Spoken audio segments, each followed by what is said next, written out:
Good morning, everybody. Welcome to our talk on the UK maritime sector post-COVID-19. My name is David Richards. I'm presenting with my colleague, Dr. Tagbo Ilozue. We both work out of Three Paper Buildings Chambers. At the end of this talk, there will be a handout that will be sent out to everybody who's registered. That handout reflects the notes and the slides that will appear through the course, so there's no need to take any notes as we go along. Now, the core intention of this talk is twofold. It's to set out the legal obligations on ships engaged by the challenge of COVID-19 and to summarise the latest guidelines to offer some practical direction as to what steps might be required to ensure that those obligations are met. But beginning with some background, Tagbo, why is this disease so nasty? Good morning, everyone. There are four characteristics that I think are important to emphasize about this particular disease. First is the high susceptibility of humanity to the disease. The second is how easily it's transmitted from person to person. The third is the relatively long incubation period between infection and the onset of symptoms. And fourth, and most important in my view, is the fact that it can be spread while a person is asymptomatic. So just to expand on those characteristics briefly, there is essentially universal susceptibility across humanity as a whole, because this new coronavirus is a pathogen that humankind has never encountered before. Therefore, every person on Earth is vulnerable to catching it.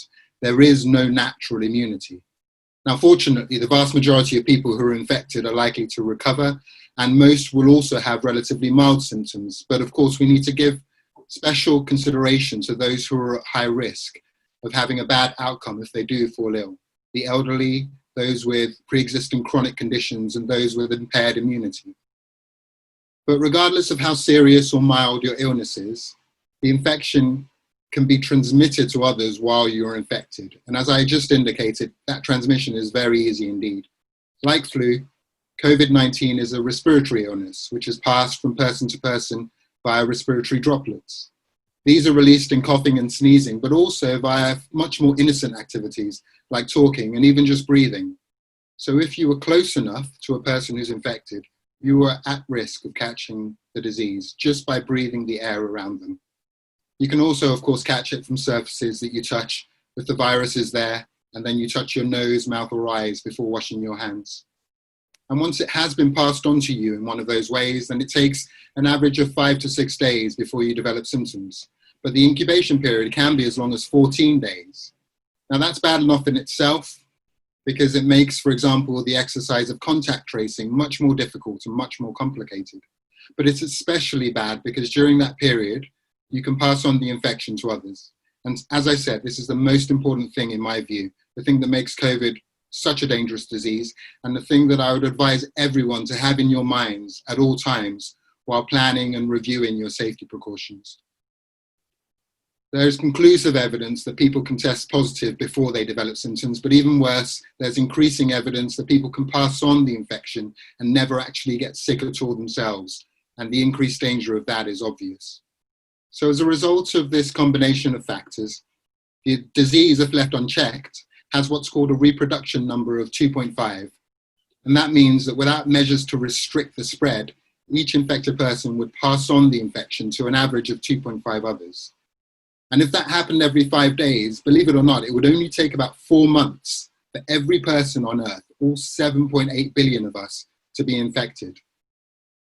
Our current best estimate of the fatality rate is from 0.6 to 1.4%. So again, if we did nothing to try and stop this disease, it would kill 50 to 100 million people around the world. But of course, that's just theory. And obviously we have been doing things to try and stop the disease. And David, you've looked, haven't you, at the latest data on the impact the disease has actually had? Yes, well, the figures from the WHO are fairly well known. 10 million people infected worldwide with 500,000 deaths so far. In the UK, 310,000 infected and 43,000 deaths, sadly.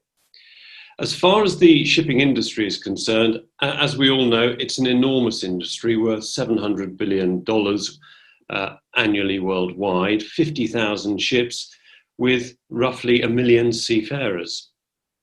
Take the cruise industry alone. In the UK, it's worth £2.6 billion to the UK economy, 41,000 jobs, and in Southampton on its own, 1.75 million passengers during a normal year would pass through going on cruises. And the effect of when the cruise industry suffers isn't limited to the cruise companies. Take P&O. They source salad, chocolate, fish, sauces, beer from Hampshire. So the effects spread. And of course, the pandemic occurred at a time of record growth and anticipated record growth in cruising. The effect of the outbreak will not be known in detail until this is all done and the costs have been added up. But in April, the Daily Telegraph estimated that a 90-day shutdown, which we're now well beyond, would cost the UK £888 million and a loss of 5,500 jobs. The Independent carried out a survey at about the same time of people who'd been on cruises before, and 3 out of 10 said they wouldn't go again until there's a vaccine. Against that, the cruise industry remains optimistic. It is hoped that within 12 to 18 months of lockdown going, the luxury end will have reasserted itself as to what it was. And in keeping with that, Silver Seas have just taken delivery of a new luxury cruise liner for cruises to the Galapagos. Whether that optimism is well placed or misplaced, of course, we'll only find out in due course. So Tagbo, what are the characteristics of the shipping environment that create particular risks? Well, it's the combination of the physical environment on board the ship, which will frequently place the people on board in close proximity to each other, and the fact that the activities that they carry out on board will typically provide prolonged opportunities for people to be exposed to the infection. Further, as I said earlier, older people are particularly vulnerable, and so when it comes to cruises, the high proportions of older people on board increases the risk that any outbreak will lead to serious illness and poor outcomes. But of course, the risk is not just on board the ship. There are risks associated with boarding and disembarkation, and it's obvious that the chance of contracting and passing on infection increases with the number and variety of contacts that a person has. Therefore, the fact that a ship travels from port to port and may often have people on board from many different parts of the world, that all generates significant additional risks. So given those features, it's clearly right that countries are concerned about the risk that a ship might transport in infection from elsewhere. And it's right for countries to take appropriate measures to guard against that risk. In fact, as we shall see shortly, it's a legal obligation for them to do so.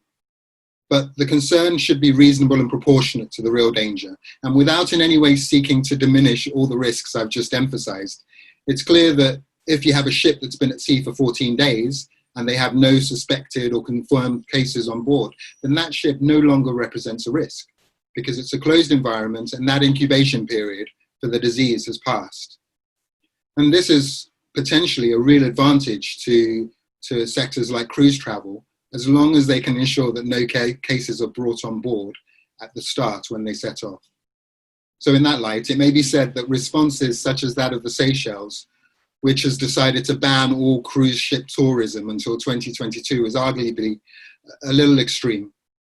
But then on the other hand, David, it's right to say, isn't it, that there are some prominent examples of cruise ships that have been caught in the middle of all of this. Well, there were, Tagbo. At the start, there were some prominent, or if you like, notorious examples, which the press highlighted. There's nothing more dramatic than a cruise liner being caught in isolation at sea. And the Diamond Princess, on the 1st of February, after a passenger disembarked into Hong Kong and was later tested positive, went back on board 2 days later. The ship was quarantined in Japanese waters, and 700 odd people of the 3,700 on board were infected over the next month. And the Ruby Princess on the 13th of March docked in Sydney. And so the story goes, has become the single biggest source of COVID-19 cases in Australia, with New South Wales Police carrying out a criminal investigation. So that's how it started, with the bad publicity. The consequences for the cruise industry, or the response from the cruise industry, has been to shut down, until recently almost completely. Looking at things more broadly, of course, shipping, maritime trade, can't shut down completely. The ongoing supply of goods, medicines and food has to carry on. And for seafarers, the consequence has been that many of them have been unable to leave their vessels, and their contracts have been extended beyond the 12 months that they should have been limited to. There was an agreement with the International Transport Workers Federation allowing for that extension. That agreement ceased on the 15th of June against the backdrop with a growing, what is regarded as humanitarian crisis, of more and more seafarers stuck on board ship, unable to return home because of the restrictions imposed by port states. The reality, of course, is that the threat from COVID will continue until either enough people have been infected to give herd immunity, and that's going to require at least 60% of the population, or a vaccine or treatment is found. Either way, it's going to take months for either of those. There are encouraging signs, if you like, green shoots of recovery. River cruising has restarted in Germany. In the Mediterranean, there is no cruising, but off the coast of Norway, there are cruises. The Sea Dream Yacht Club has started cruises there. So look, that's the background to our talk, and the key issues for this talk will be in view of the ongoing threat from COVID-19, the severe threat to the industry, how best to ensure that you continue to keep workers safe for the purposes of maritime trade, and how best to ensure that you keep passengers safe as they return to ships. Now, what then about the law? Well, the relevant law that applies, frankly, isn't new to this pandemic, but pre-existing rules regarding safety and the treatment of seafarers apply. And on the screen at the moment is a slide setting out the international legislation and noting that domestic legislation applies it, and a point about case law that we'll come to. The international legislation, the Safety of Life at Sea Convention, the Athens Convention, the Maritime Labour Convention, and the International Health Regulations. Turning to the first of those, safety. Those listening, all of you, I'm sure, will be very familiar with the Safety of Life at Sea Convention. And Regulation 3 in Chapter 9 requires those responsible for the operation of ships to comply with the requirements of the International Safety Management Code, the ISM Code. At its core, this code requires that those who are responsible for the operation of ships develop, implement and maintain a safety management system. In my words, a plan that achieves the following: that provides for safe practice in ship operation and a safe working environment, that assesses all identified risks to the ship, to personnel and the environment, and establishes appropriate safeguards, that continuously improves the safety management skills of personnel aboard and personnel ashore, including preparing for emergencies related to safety, that ensures compliance with mandatory rules and regulations and takes into account applicable codes, guidelines and standards. The ISM Code sets out at the start its objectives, and they are to ensure safety at sea, prevention of human injury or loss of life, and avoidance of damage to the environment. So the core obligations are to assess risks to safety and to develop and implement an appropriate safety management system. Again, my words, a plan that addresses those risks. Now that's SOLAS requiring the ISM is applied. It's applied to our national law through still an EU regulation, which is going to appear on the screen, Regulation 336 of 2006 on the implementation of the ISM Code. Under Article 5, it requires that cargo and passenger ships to which the regulation applies must comply with the requirements of the ISM Code. And Article 9, member states will lay down penalties for infringements, and our penalties are laid down by the Merchant Shipping International Safety Management ISM Code regulations of 2014. Now, of those regulations, Regulation 4 requires the person responsible for the operation of the ship to comply with Article 5 of the EU regulation, and the slide is on the screen now. Regulation 7 imposes an obligation on the master of the ship to operate the ship in accordance with the safety management system. And Regulation 15 makes it a criminal offence to fail to comply, punishable with up to 2 years imprisonment. So that's the use of the criminal law to enforce these obligations. But Tagbo, how does the Athens Convention help? Well, the Athens Convention, or to give it its full name, the Convention relating to the carriage of passengers and their luggage by sea, establishes a regime of liability for damage suffered by passengers while they're carried on a seagoing vessel. And the relevant provision in the context of COVID-19 is Article 3.2. As you can hopefully read now, that provides that for the loss suffered as a result of the death of or personal injury to a passenger, the carrier shall be liable if the incident which caused the loss was due to the fault or neglect of the carrier, and the burden of proving fault or neglect shall lie with the claimant. Therefore, under this law, where a passenger who falls ill from COVID-19 can prove that it was caused by a ship wrongly or negligently failing to meet its duty to protect its passengers from disease, then those responsible for the ship will be held liable for the loss suffered by that passenger. Now, a notable and unusual feature of the Convention is that it provides for an exclusive regime. The normal laws of breach of contract and negligence simply don't apply.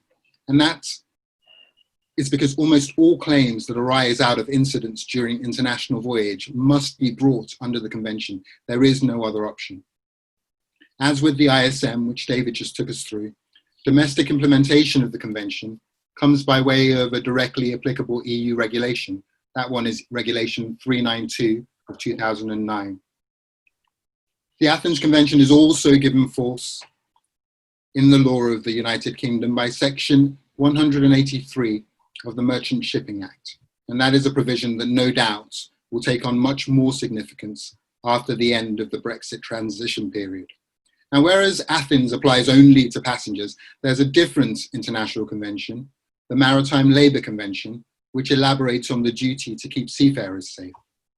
And under Article 4, of the MLC, paragraph 1 says that every seafarer has the right to a safe and secure workplace which complies with safety standards. However, the remainder of this article shows that the focus cannot be placed solely on keeping seafarers safe to the exclusion of all other considerations. Safety is just the first of the rights guaranteed under the article. It goes on to provide under paragraph 2 that there must be a right to fair terms of employment. Under paragraph 3, the right to decent working and living conditions on board the ship. Paragraph 4 guarantees the right to health protection, to medical care, to welfare measures and other forms of social protection. And under Article 5, every member state is obliged to ensure that the employment and social rights are fully implemented. Now, the way that implementation is carried out in the UK is via regulation, which I shall point you to in a moment. But first, I will just highlight some additional detail on the specific requirements needed to satisfy those employment and social rights. And that additional detail is set out later in the Convention in the regulations and code that form part of the MLC. So those requirements include the fact that a seafarer should have a maximum duration of service period on board a ship of less than 12 months. their contract cannot extend to 12 months or more. And after that period, the seafarers should be repatriated, should be sent home at no cost to themselves. While they're on board, they must have access to prompt and adequate medical care, again at no cost to themselves, and that must include access, if necessary, to medical facilities on shore. And again, while on board, there must be adequate ventilation in the sleeping rooms and in the mess rooms. And of course, this is a duty that's particularly relevant in the present context of the respiratory pandemic spreading around the world. I mentioned the domestic laws. The relevant domestic laws, which make the provisions of the MLC enforceable, will appear on your screens shortly. I won't read them all out. There will be a handout provided, as you've heard, and all of this detail will be contained in the handout. There's an equivalent international convention which applies in the case of fishing, and that's called the Work in Fishing Convention. And there's a corresponding set of domestic regulation set out on this slide, which again guarantees the rights, employment and social rights of fishermen on board ship. So all these regulations impose criminal sanction on those responsible for the operation of ships if they fail to comply with their obligations to uphold the employment and social rights of those at sea. However, it's clear that compliance is not always entirely within the power of ship owners and masters. Their actions are subject to decisions made by coastal states to allow ships to dock or to prohibit that, to allow seafarers to disembark and embark, or again to prohibit it, and to allow seafarers to travel through their territory. And David, here it's the international health regulations, isn't it, that we must turn to identify the applicable law. Yes, thank you, Tagbo. The international health regulations are binding on all member states of the World Health Organization. The regulations, which are appearing, some of them on the screen now, they're an agreement between signatory countries. They are an instrument of international law. So the main point of the IHR is to impose obligations on states. The obligations can be summarized as requiring them to notify the WHO of any outbreaks of infectious diseases, threats to public health and such like, and to take measures to prevent the spread of these infectious diseases. There is sought to be a balance in the IHR to avoid breaching what is called by a term of art free pratique, which is the customary license of a ship to enter any port if the master certifies that it is free of disease. But of course, member states may not be so cooperative. We all know about the level of fear that COVID and other diseases create. If a port refuses access, the reality is in the very short term, there is little that the master can do. But states are entitled to take measures, in fact, as Tagbo said, required to take measures to prevent the spread of disease, subject, as I say, to not impeding international trade. The other aspect of the international health regulations is that it does impose a few obligations upon those on board.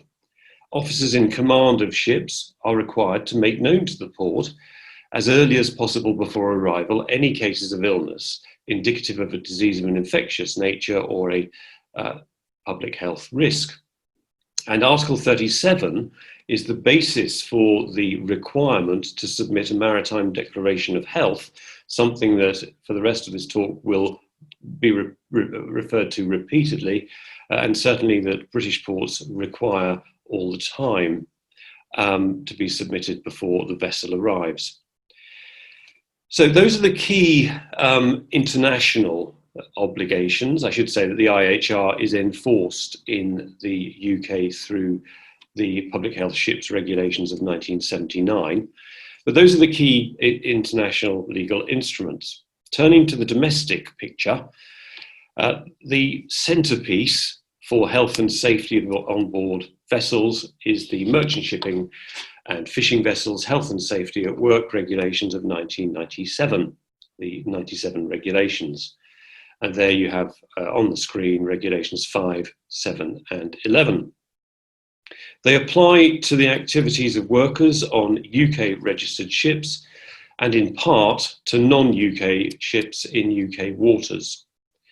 And to a large extent, the obligations that are imposed reflect the international obligations. After all, diseases know no boundaries, so one would expect safe operation in the face of disease to be fairly uniform or uniformly regulated.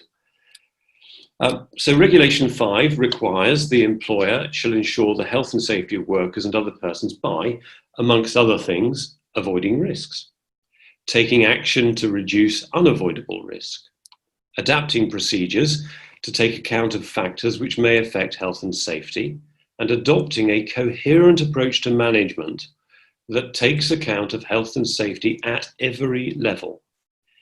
And finally, providing appropriate and relevant information and instruction to workers. Pausing on that, that element must not be overlooked: communication and cooperation. There must be a risk assessment, Regulation 7, and if necessary, provision of protective equipment to meet the risks identified. And Regulation 11 entitles workers to be provided with appropriate health surveillance in light of the risks that the risk assessment has identified. Now, this legislation, along with all of the international instruments discussed so far, predate COVID-19. They set out general duties as to safety, which must continue to be satisfied in the circumstances of the current pandemic. But there has been, as everyone here will know, quite a lot of law passed in response to the COVID-19 pandemic. And whilst little of it has direct relevance in the sense of being designed directly and solely to deal with maritime safety, there are 3 regulations that deserve mention, and they're going to be up on the screen shortly. There we are. It's the Coronavirus International Travel Regulations of 2020, the Public Health Information for Passengers Travelling to England regulations, and the wearing of face coverings on public transport regulations. Now, taking those in turn, the International Travel England regulations are enforced from the 8th of June. They impose requirements on people arriving in England from outside the common travel area. So that's worth knowing that that area is the United Kingdom, the Republic of Ireland, the Channel Islands, and the Isle of Man. So if you're coming in from outside that area, you are required to provide information, including contact details and where you're going, and to self-isolate for 14 days following your arrival. Now that will of course be subject in due course to the travel corridors that we've heard so much about. If you don't comply, it's punishable by a fine. And for our purposes, it's worth noting that seamen and masters, pilots and inspectors or surveyors of ships are all exempted from the isolation requirement, but they must provide the relevant information. Turning to the Public Health Information for Passengers Travelling to England regulations, also enforced from the 8th of June, and they do impose new obligations on ships.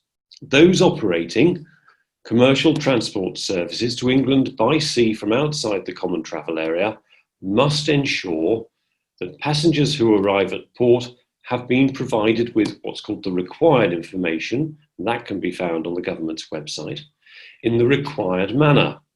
Now, the required manner means when the advance booking is made, they should be given it. When they check in, they should be given it. And whilst passengers are on board, they need to be reminded of it, so that there need to be tannoys or similar reminding them of the information. It has to be done orally, so a poster isn't enough. Moving on to the third of the regulations, the wearing of face coverings on public transport regulations. These came into force a week later on the 15th of June. They apply to people on board passenger vessels, including cruise ships, in the English territorial sea which departed from or are going to dock in England.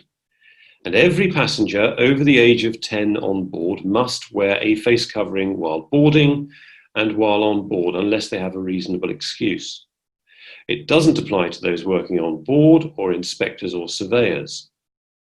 operators are entitled to deny boarding to anyone who won't cooperate and to order them to disembark.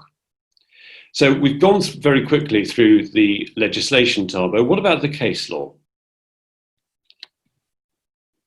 I found, to be honest, very limited past case authority that was directly relevant to the issues that are raised for shipping by COVID-19. But there are two cases which may provide some assistance, and they are Nolan and Tui, a county court judgment from 2015, and Swift and Fred Olsen Cruise Lines, which is from the Court of Appeal in 2016. Both cases involve outbreaks of norovirus on board cruise ships and claims for damages that were brought by passengers under the Athens Convention that I discussed earlier. In Nolan, the claimants tried to argue that norovirus was a defect in the ship itself. If they had succeeded, this would have raised a presumption of wrongdoing on the part of the carrier, but that argument was actually rejected by the court, so it was the claimants who had the burden of proving the fault or neglect that they sought to rely on. And ultimately, their claims failed. That was because the court found that the carrier had taken the implementation of the precautions to deal with outbreaks of norovirus very seriously. It had implemented its gastrointestinal outbreak plan. It had put in place enhanced housekeeping measures, and the passengers had been given information about what they should do if they contracted norovirus. Furthermore, 7 days into the cruise, when the outbreak started to escalate, a chemical engineer came on board and carried out an investigation, and that engineer was satisfied that there were sufficient systems in place on board to ensure that industry standards were being followed. Therefore, the case shows that owners and operators of passenger ships will not be held liable provided that they implement industry standard procedures appropriately and provided that they take necessary measures to manage the illness and bring it under control if infection does occur. And the court recognized that even with high levels of implementation of industry procedures, outbreaks still occur. So essentially, and these are my words, you have to have an appropriate plan, but in implementing that plan, the law does not require you to achieve perfection. Turning to Swift, there the operator also had an appropriate plan. The central issue in that case was whether it had been correctly and effectively implemented. And the court at first instance found that it had not. The Court of Appeal agreed and upheld the decision against the operator. In the appeal, the defendants sought to rely on 25 lever arch files of checklist records, which they said demonstrated that their cleaning regime had been implemented in accordance with their plan. But the court's response was that whereas those files may well have revealed meticulous paperwork, the issue went not to paperwork, but to the practical reality on board the ship. And that reality was there had been multiple failures in implementing the plan. So again, and these are again my words, it's not good enough to just have an adequate system. You have to make sure that system is properly implemented, and you should think carefully about how best to evidence that implementation in case anything does go wrong. While they rejected the claimant's appeal in Swift, the court did affirm the Nolan view that perfection is not required. Cruise operators cannot deny, my apologies, I should have said while rejecting the defendant's appeal in Swift.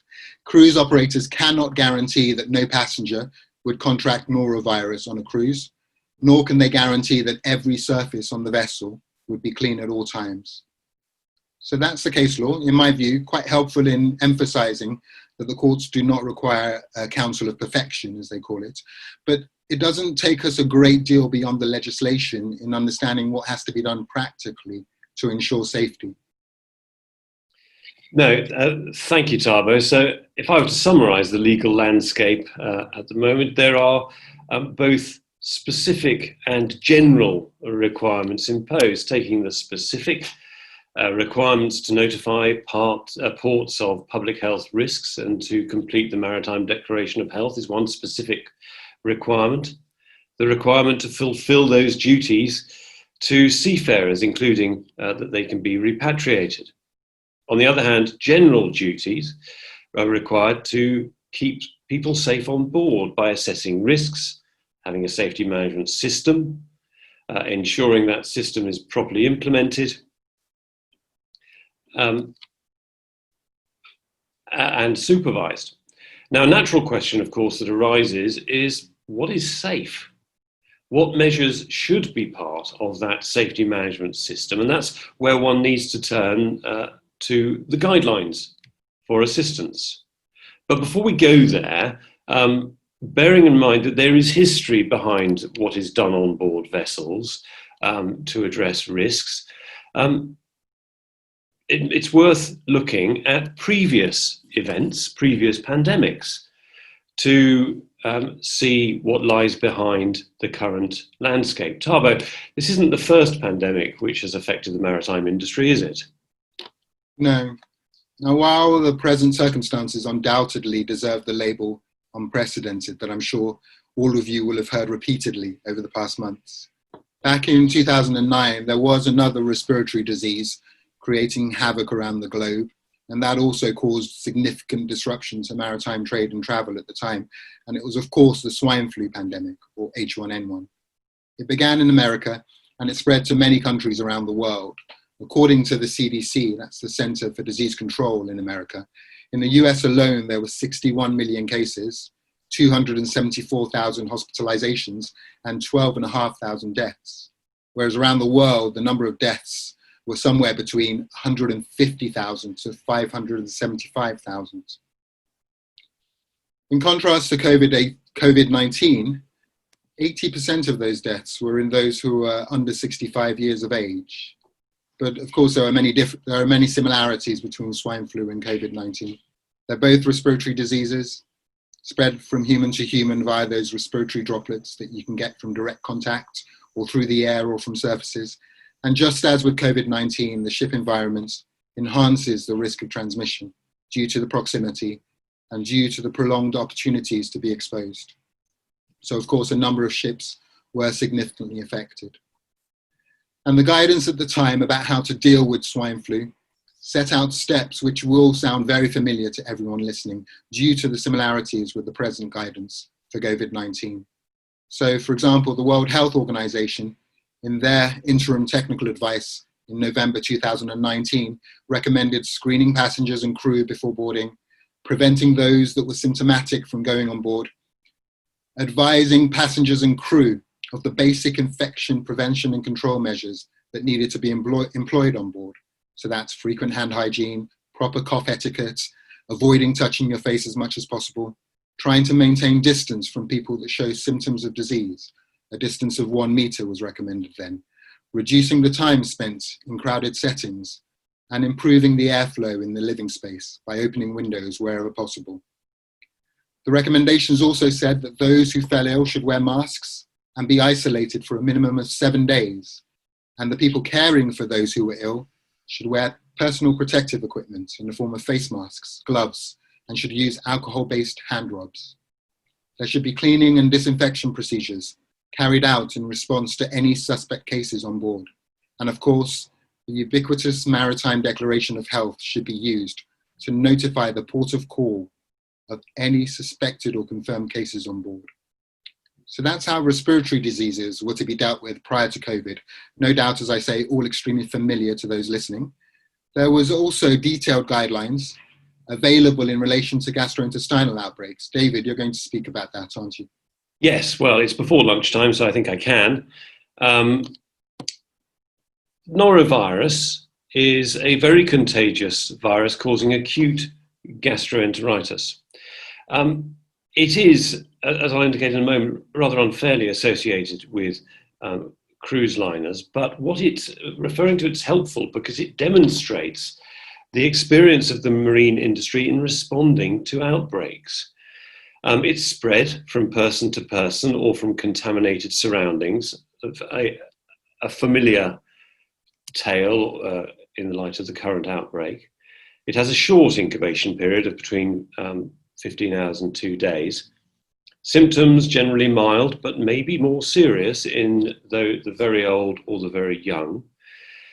And as I say, whilst it is associated by some with cruising, the reality is of the 17 million gastrointestinal infections that occur in the UK every year, 16.5% of those are norovirus, and there have been pandemics through the late 90s and the early 2000s. So it's a disease that's everywhere. But the Health Protection Agency and the MCA have produced guidance for cruise ships, and these demonstrate how the industry reacts already. Pre-embarkation, passengers are to be screened with a health questionnaire and information, and symptomatic individuals will be prevented from boarding. Again, that has an echo in current response. An information pack provided to all passengers gives details of the virus and control measures that would be employed to address an incident. As for case management, all patients with D&V should be examined in their own cabins if possible. Those providing care should use universal precautions, including disposable aprons and gloves, if you like, PPE. Affected crew to be quarantined for 48 hours after symptoms resolve, and affected passengers to be asked to stay in their cabins for 24 hours after full resolution of symptoms. And a dedicated cleaning team for environmental cleaning and servicing of cabins of affected passengers.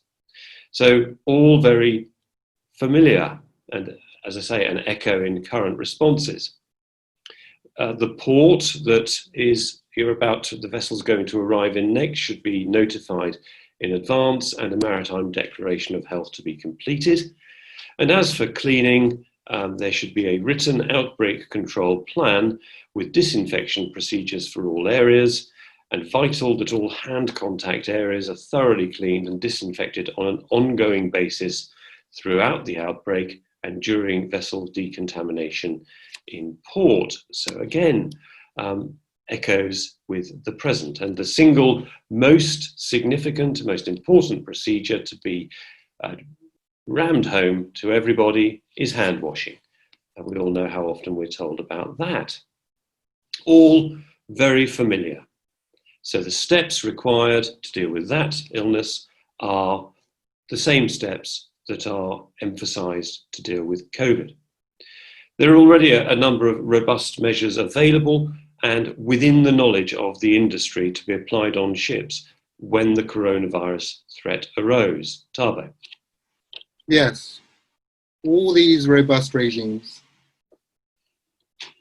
an industry that was well familiar with dealing with disease, and yet not enough to meet the COVID-19 threat when it arose. And the clearest example I have of that fact that it was not sufficient is the unfortunate case of the expedition ship Greg Mortimer. The case was recently reported in the respiratory journal Thorax in an article entitled "In the Footsteps of Ernest Shackleton," who was, of course, a famous Antarctic explorer. And this ship set sail on a cruise, on an expedition cruise, from Argentina.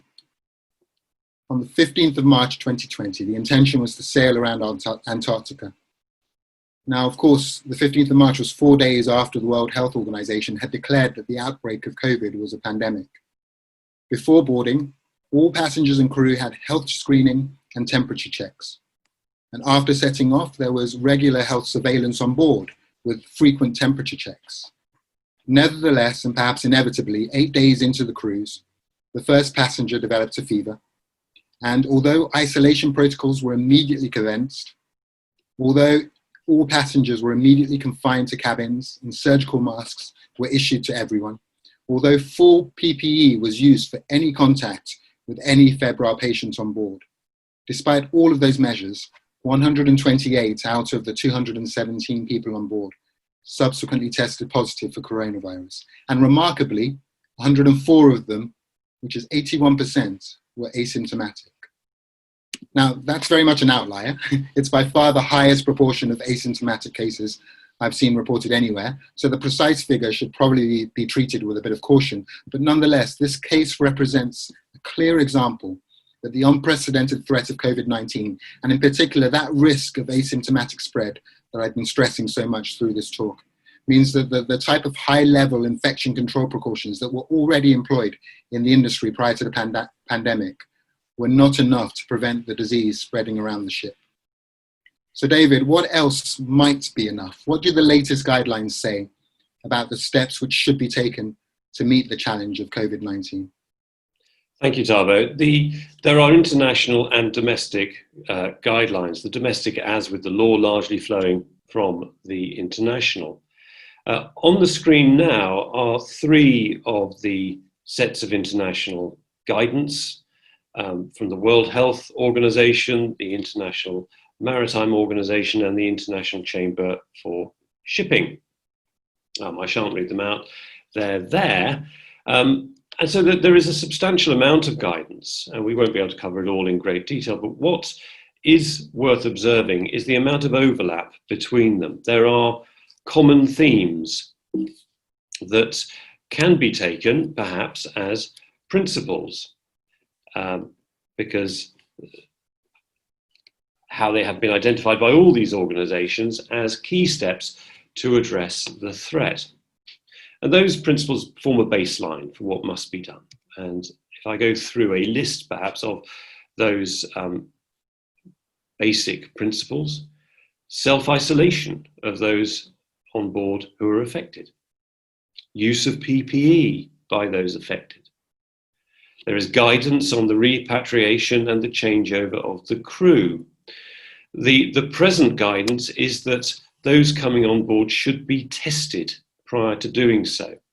That's a relatively recent development. It used to be temperature checks and an assessment of contacts, of recent contacts, but now testing has come in. Seafarers should have access to adequate medical care, which should be as comparable as possible to that available to workers ashore. There should be prompt access to medicines, information and treatment for any health condition that requires it. Reduced contact between crew and port workers is a recurring theme, and that includes pilots. Keep it to an absolute minimum, and where it is necessary, the use of PPE is required. Masters should seek medical advice as soon as possible for any suspected COVID-19 cases. A 14-day quarantine for the whole crew if one person on board is suspected to be infected, and there must be sufficient PPE on board to allow both for an outbreak, but also for contact and interaction with pilots and other people ashore. And of course, the ubiquitous requirement for a maritime declaration of health prior to arriving in port. Now, there are two specific sets of guidance published by the EU that we've identified, and they're on the screen now. Both published by an institution called EU Healthy Gateways, or EUOHSA. The first, adapting workplaces and protecting workers, back to the workplace. The second, general guidance for restarting transportation activities to serve tourism after lifting restrictive measures in response to COVID. Much of what is said there is familiar to us all, having lived through 4 months of lockdown. And as one might expect, they provide guidance both as to steps to be taken to prevent infection and what should be done in response to an infection.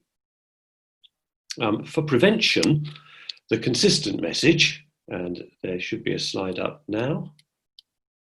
There you go, update your risk assessment in the light of COVID-19. It's a new threat, so changes will be required to your risk assessment. Identify staff who are particularly vulnerable, and this doesn't just mean people who are particularly vulnerable to COVID. We all know a lot of people are very scared by this disease, and there will be stress and anxiety. So identify those people as well. Get the workplace ready, have a plan, and measures are set out there on that slide. I won't go through those, most of them are quite familiar. And the plan must address sick leave arrangements and the mental health consequences of a case of COVID-19. Now, it's no point having a plan if your workforce don't know about it. And so on our next slide, there are requirements that the plan is briefed. There we go, brief the plan. As with the need to advise passengers ahead of boarding, make sure the crew know the implications of your plan. Make sure workers and their representatives know what they need to do or what they shouldn't do. And staff should be trained for recognition of the signs and symptoms and aware of what to do to prevent spread. Again, very familiar: cough and sneeze etiquette, hand hygiene, and so on. Now, regarding the spread of the infection, various points to limit that, and again, familiar. Routine environmental cleaning, all frequently touched surfaces, use a normal cleaning agent, no need for extra special chemicals, but consider additional measures, such as, for instance, having antiseptic hand wipes available to the crew to wipe down areas whenever they see fit. Face masks, consider when working in enclosed areas. They are a complementary measure, they're not the solution in themselves. They must fit, and if they're to be reused, make sure they're washed at a high temperature.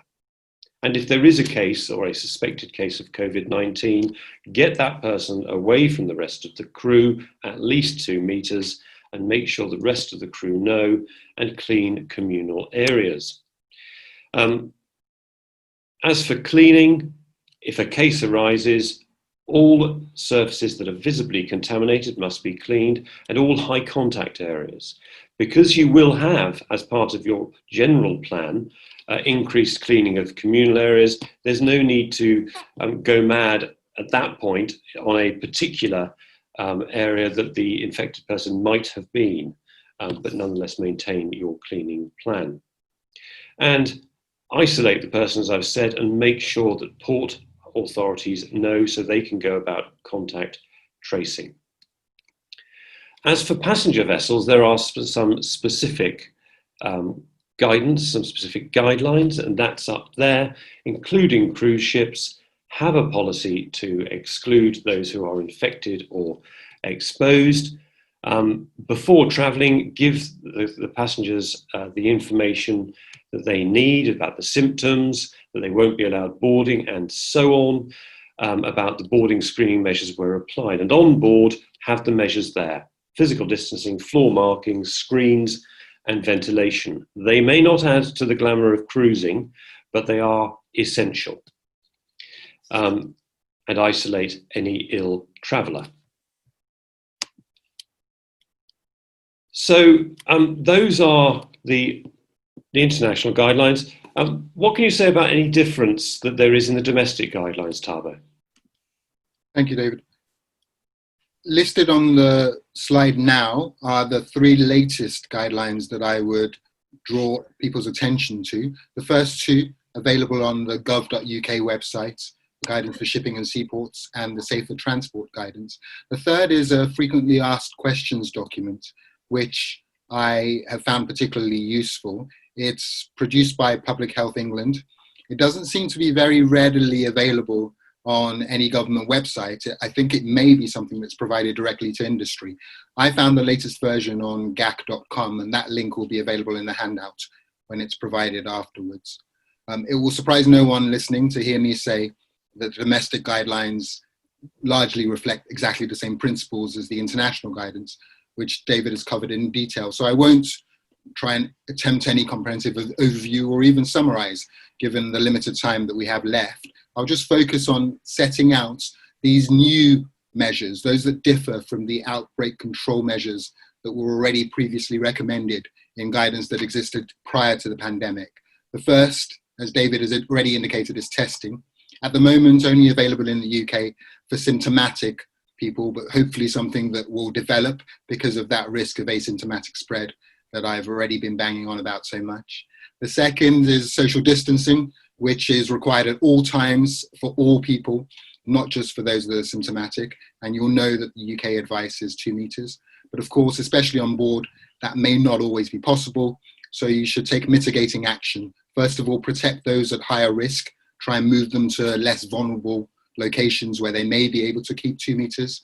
And also consider other actions like screens, minimizing interactions, eliminating face-to-face seating, and increasing surface cleaning. There are a number of mitigating actions all set out in that guidance, which I would direct you to for the detail.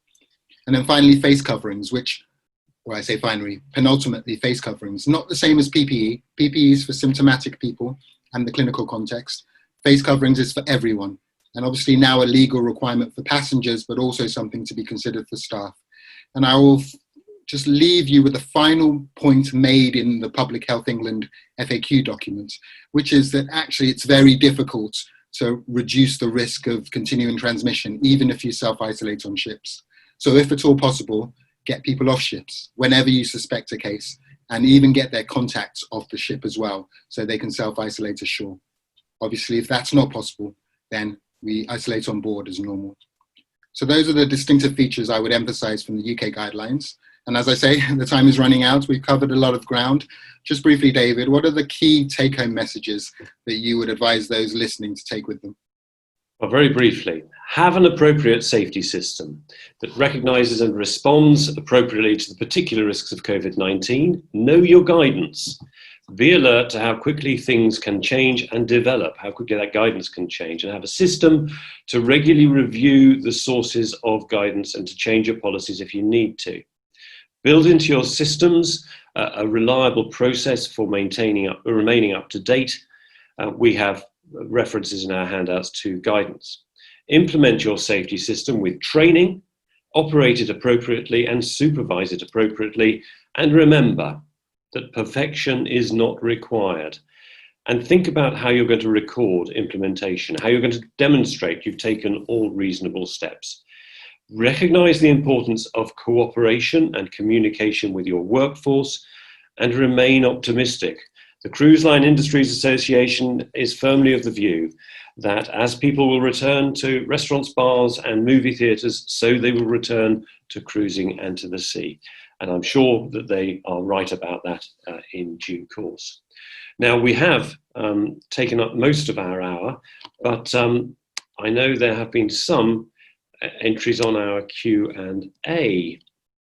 And if I just look at that, we have one question or one piece of input. Maritime transport must be thinking about the time contract for each seafarer during the pandemic COVID-19.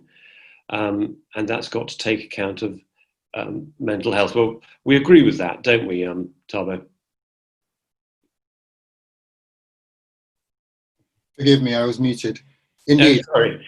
But there is a need always to take into account mental health. Absolutely, and it's part of the humanitarian crisis that you pointed to earlier. The seafarers have been doing an incredible job, have extended their contracts multiple times beyond that maximum period on board that is laid down by the MLC. And the reason there's a maximum period is for the welfare of the seafarers. Fatigue and mental health problems are significant issues when you're working for long periods at sea. And it's got to the stage where they feel entirely trapped because they can no longer work. The ITF, as you pointed to, have decided that they won't agree to any further extensions of contracts, but they also can't get home because too many countries are still blocking any kind of transit. And so it's a serious condition. And I believe there's going to be a summit actually organised by the UK within the next week to draw more attention to it, to try and get people on board to taking the appropriate steps to address it. I've included a couple of references in our recommended references at the end of the slide, which will be available, to some web resources that can assist potentially to a small way with mental health problems. Okay, thank you.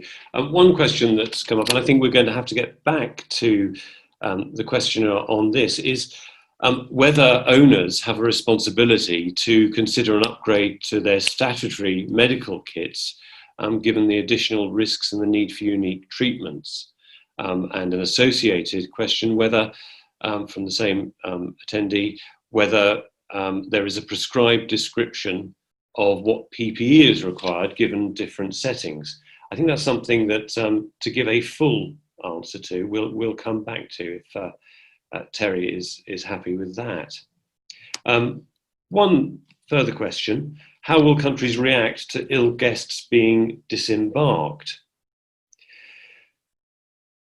Well, that may well be an issue, and no doubt they will respond with their standard requirements for quarantine. Would you agree with that, Tagbo?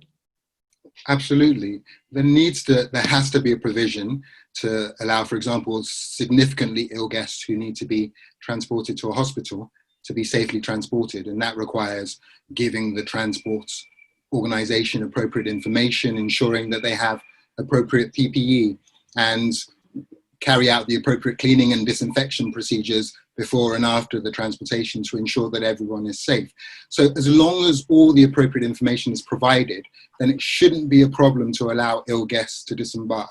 What we need is cooperation and communication, as you said at the end, as you wrapped up, in order that everyone's aware what the risks are, and then the appropriate steps can be made to protect against them.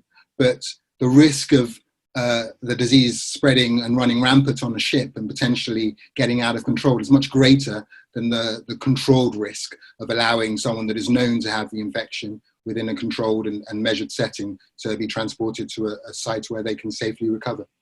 That's my view. And the last question is, why haven't all shipping companies sent the outbreak response plan or contingency plan on the vessel? Well, the answer to that is that it should be on the vessel and all the crew should be briefed on it. So whilst we can't comment as to why they haven't done it, they should have done it. So we've run just over our hour. Thank you very much to everyone for attending. Tagbo, is there anything else that you would like to say? I don't think so. We have no open questions now. No, just to say thank you to all of you for attending. Thank you very much.